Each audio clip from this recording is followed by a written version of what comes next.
असलामुअलैकुम। ਕੀ ਹਾਲ ਜੇ? ਠੀਕ ਠਾਕ ਫਿਟਫਾਟ। ਅੱਛਾ ਯਾਰ, ਇੱਕ ਕੰਪਨੀ ਵੱਲੋਂ ਬਿਜਲੀ ਦਾ ਬਿੱਲ ਆ ਇੱਕ ਬੰਦੇ ਨੂੰ ਆਇਆ ਹੈ।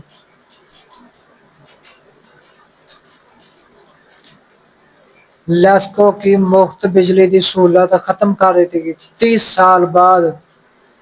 30 साल बाद ਲੈਸਕੋ ਦੀ ਕੰਪਨੀ ਨੂੰ ਬਿਜਲੀ ਜਿਹੜੀ ਹੈ ਫ੍ਰੀ ਬੰਦ ਕਰ ਦਿੱਤੀ ਗਈ ਆ। ਹੁਣ ਉਹਨੂੰ ਅਰਸਲਾਨ ਨੂੰ ਬਿੱਲ ਆਏਗਾ।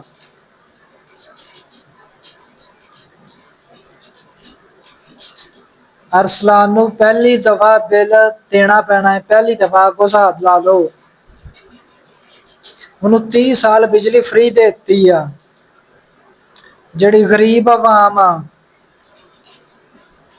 ਉਹਨੂੰ 50-50 ਹਜ਼ਾਰ, 60-60 ਹਜ਼ਾਰ, ਲੱਖ-ਲੱਖ, 2-2 ਲੱਖ ਬਿੱਲ ਆ ਰਿਹਾ ਹੈ।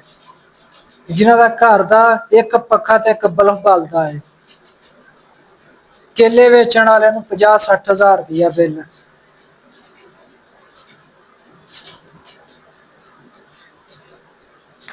ਜਿਹੜੇ ਅਦਾਰਿਆਂ ਦੇ ਨੌਕਰੀ ਵਾਲੇ ਆ ਉਹਨਾਂ ਨੂੰ ਫ੍ਰੀ ਬਿਜਲੀ ਆ। ਜਿਨ੍ਹਾਂ ਨੇ ਟੈਕਸ ਜਨਰੇਟ ਕਰਕੇ ਦੇਣਾ ਹੈ, ਜਿਨ੍ਹਾਂ ਤਾਜ਼ੀ ਕਰਕੇ ਖਾਣੀ, ਉਹਨਾਂ ਨੂੰ 50-50 ਹਜ਼ਾਰ, 60-60 ਹਜ਼ਾਰ ਬਿੱਲ ਦੇ ਰਹੇ ਹੋ। ਹੈ ਕੋਈ ਖੁਦਾ ਖੌਫੀ ਤੁਹਾਡੇ ਵਿੱਚ? ਮੈਂ ਤਾਂ ਆਵਾਮ ਅੱਗੇ ਉਹੀ ਕਹਾਂਗਾ ਤਾਂ ਕਿ ਮਿੰਨੀ ਬਿਜਲੀ ਪਲਾਂਟ ਲਾਓ ਆਪਣੇ, ਤਾਂ ਕਿ ਸਰਕਾਰੀ ਬਿਜਲੀ ਤੋਂ ਜਾਨ ਹੀ ਛਡਾਓ ਆਪਣੀ। ਜਾਂ ਵਿੰਡ ਟਰਪੈਨ ਲਾਓ ਤਾਂ ਕਿ ਜਿਹੜੀ ਉੱਤੇ ਹਵਾ ਦੇ ਵਿੱਚ ਬਿਜਲੀ ਬਣਾਉਂਦੀ ਹੈ, ਤਾਂ ਕਿ ਤਾਂ ਮੁੱਦਾ ਹੀ ਮੁੱਕੇ। 24 ਘੰਟੇ ਬਿਜਲੀ ਦੇਗੀ ਹੈ, 1 ਘੰਟਾ ਆਉਂਦੀ ਹੈ, 6 ਘੰਟੇ ਆਉਂਦੀ ਨਹੀਂ।